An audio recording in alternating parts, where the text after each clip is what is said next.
Alright, people, so let's get started with the actual coding of our project.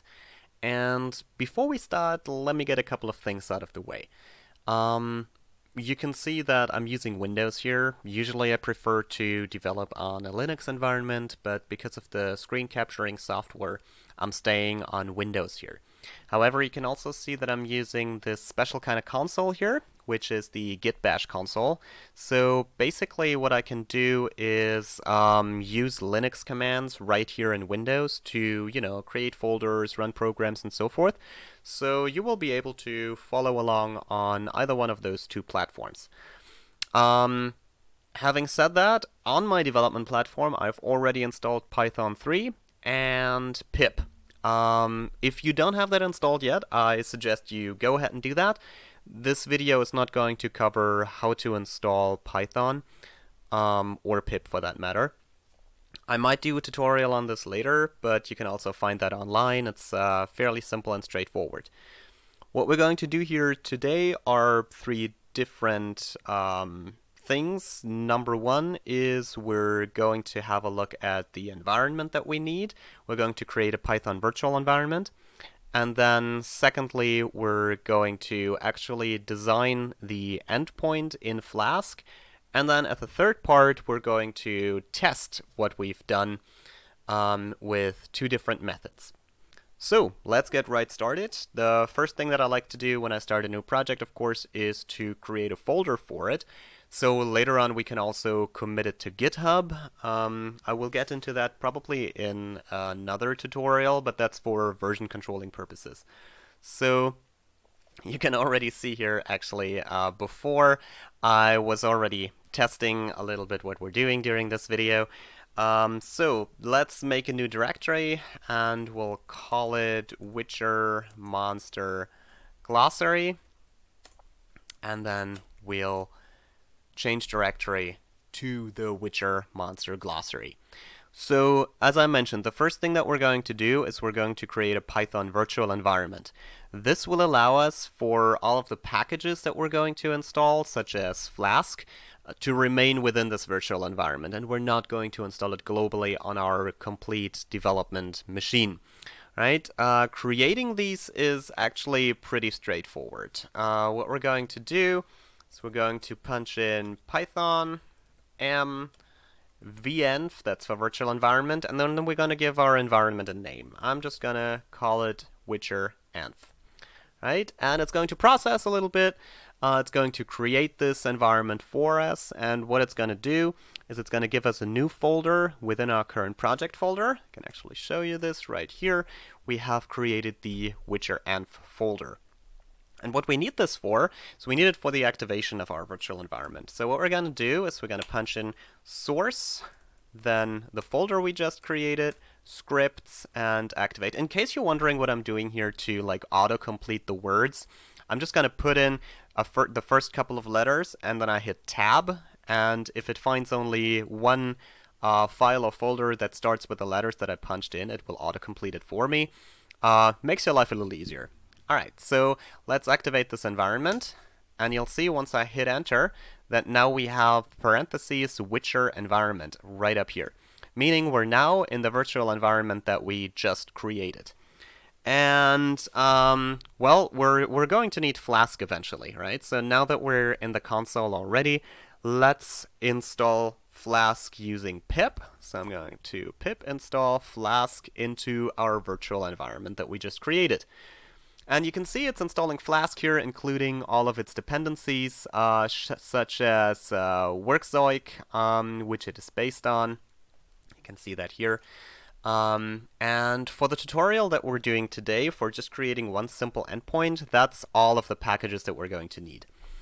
So now we're going to have to actually create and code our project. The way that I like to do this is in Visual Studio Code, which is the program that I'm starting up right now on another screen, apparently. You can use whatever kind of IDE you want. I have really come to like Visual Studio Code for very different coding languages. For Python, it also has some very good linting packages, very good auto-completion. I really like it, but use whatever you like. Alright, so let's create a new file that I'm just going to call app.py for simplicity. And in this application, the first thing that we're going to do, oh yeah, it's actually telling me to import the Python linter, pylint, because we are in a virtual environment, so it doesn't use my global pylinter right now, but that's fine. We don't need it for now. What we do need to do is we need to import Flask into our project, right? So our project knows that we want to use the Flask framework for this. So from Flask, we're going to import a couple of different things. First of all, we're going to import the Flask class. Then we're going to import JSONify, and lastly, request. We're not going to use it in this tutorial, but I think it's good to have it in there already anyway. Good. So the first thing you need to do is we need to instantiate the Flask class. I'm just going to call it app, and we're going to call the Flask class and pass it the name of this application. And that's it. Now Flask has been instantiated and we can work with it. And in order to create an endpoint, and you're not going to believe how simple this is, Flask provides you a decorator. This decorator, app.route, allows you to define a route for your endpoint. So a route, in case you're not familiar with that, is how you get to your website, right? Usually there's a DNS server in between that converts an IPv4 or IPv6 address to what we can read as humans, such as google.com. But usually behind that is an IPv4 or IPv6 address, and we will see that in a minute when we get to testing this. But the route itself is basically just the slashes that you use, right? So if you go to, I don't know, google.com/home, that probably doesn't exist, but that would be a route. And we want to do the same thing.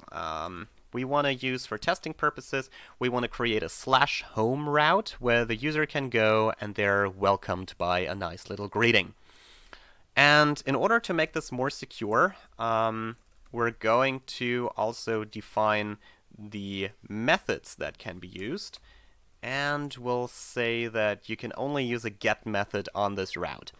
A get method is an HTTP method. There is a lot of them, but 4 of them are fairly common. There's get, there's post, there's put, and there's delete. So get, as the name says, it gets you some data from the endpoint. Then there's post, which lets you post or save data to the endpoint. Then there's put, which lets you change data on the endpoint. And then finally there's delete, which, well, as the name says, lets you delete stuff. For now, we only want to greet the user with a nice friendly welcome message here. So we're saying that whenever a user goes to the home route, the only thing they can do is get some data from that route. Alright, so now we have the decorator for the function. Let's define the function itself. For simplicity's sake, I'm just going to call it home as well. And the only thing we're going to do from this endpoint is return some data in JSON format. This is why we imported JSONify earlier. JSON, in case you're not familiar with it, is an abbreviation for JavaScript object notation. And it basically creates an object, so key-value pairs. In Python, you would usually call this a dictionary, that can be passed back and forth between applications that use different programming languages. For now, let me just really quickly pass it a welcome message. Welcome to the Witcher Monster Glossary. There we go. As an explanation, in case you haven't seen it before, this is basically just an object, and this one could say message is welcome to the Witcher, and so forth. And it could have even more data in it, right? So it might have some data that provides you the integer 456.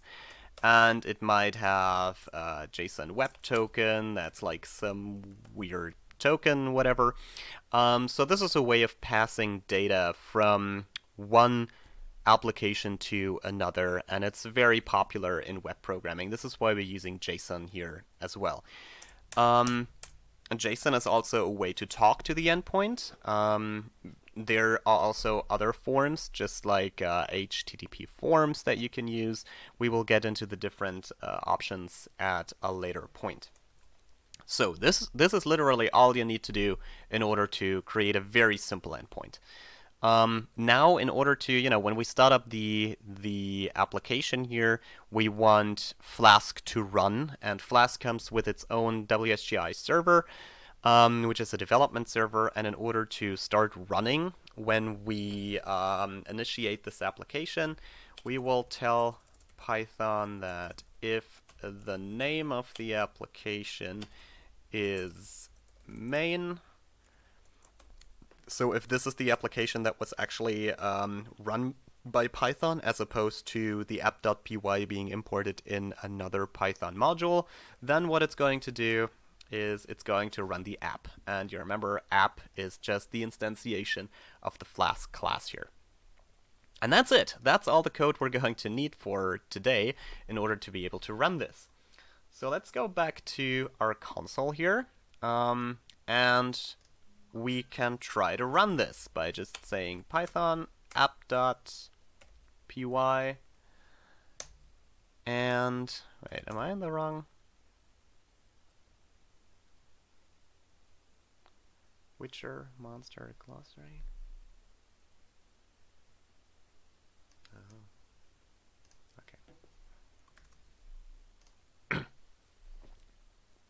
Okay, so we can actually just run this by saying python app.py, and you can see it spins up the WSGI server for us, and it also gives us an address, an IPv4 address at port 5000.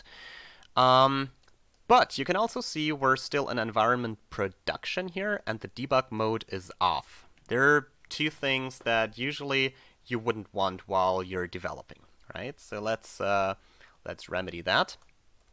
And the way we do that is we export an environment variable, flask _env development.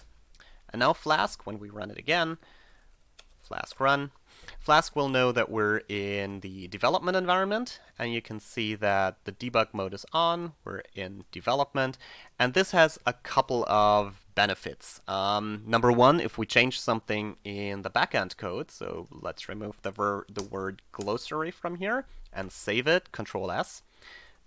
In the console, it has automatically restarted the server for us with the new code. Otherwise, you would have to Control C out of it and restart the application, which is very inconvenient. So yeah, we'll Control S, saving this again. The server is back up and running. And now we're gonna want to test it, right? We've already seen it has given us here an address, so it's running at 127.0.0.1 at port 5000. You can either remember that, or I'm a little lazy today, I'll copy it. And the first way we're testing if our code works is we're just using a regular web browser, putting this in there. And remember, our endpoint is not actually at the base address, it's at the route /home. So we're using our base address /home, and when we hit enter, we should see our welcome message. And there it is, welcome to the Witcher Monster Glossary. So that worked incredibly well. This actually now talked to our backend server, our WSGI server here, and on the server we can see this logged, right? At the address 127.0.0.1 at, well, today, 10:07 a.m., there was a GET request to this backend at the route /home. It was an HTTP 1.1 script, and it returned 200. 200 is an HTTP code saying everything's okay, everything's cool, everything worked out. And, well, we can see that it actually did. Pretty cool, huh? All right. This is one way of testing this, but usually you're not sitting at a computer, you're not working with a web browser. No, we want to do all this for our Android application as a backend, right? And So we need a way to test this endpoint and see if, you can also reach it from applications, make it a little bit more universal. And there's a really good program that I love for testing endpoints. It's Postman. It's extremely popular in web development and backend development. And I suggest you get it because it's free. I think there's a premium version. I'm not using it. There's probably some benefit to the premium version, but for the purposes for my tutorials here, trust me, you can get away with the free version, and it's really, really good. So what we're going to do here is we're going to test the same thing. We're going to test again if we get back our JSON with the message "Welcome to the Witcher Monster Glossary," also for a regular endpoint here.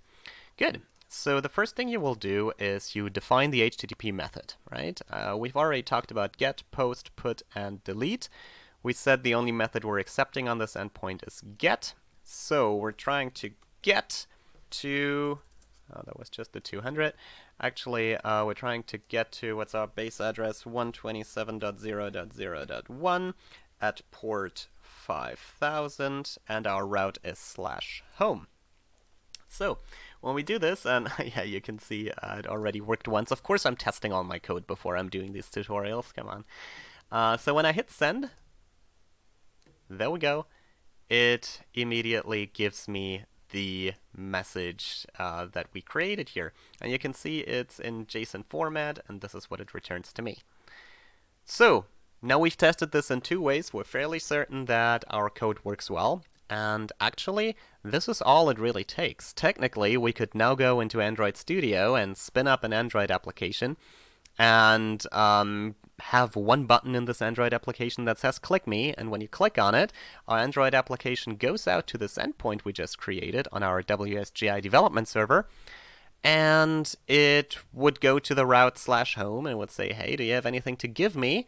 And the endpoint would go like, yes, sure, here's a message, welcome to the Witcher Monster Glossary. And then in the Android front end, we could just display this message. And honestly, there you go. That's a web application. You've talked to a backend, to the endpoint of a backend, you've retrieved information, and that's it. That's the basis for all of the applications that we're using online. Of course, there's variations and it gets more complicated, and we'll get to that. In the next tutorial, we're going to look at making some more complicated endpoints and integrating them also with a database so that we can have persistent memory and that we can commit some monsters to our database and then later retrieve them if we need them. And we can make this as complex as we want. We can put some pictures in there. We can put family trees of monsters in the database and so forth. There's a lot you can do with the database. But for now, this is it. I hope you enjoyed it, and I hope you absolutely got a flash out of, being able to spin up a web server so quickly and having created something that goes through the internet and retrieves some data for your front end. I hope you enjoyed it, and I'll see you around next time. Take care.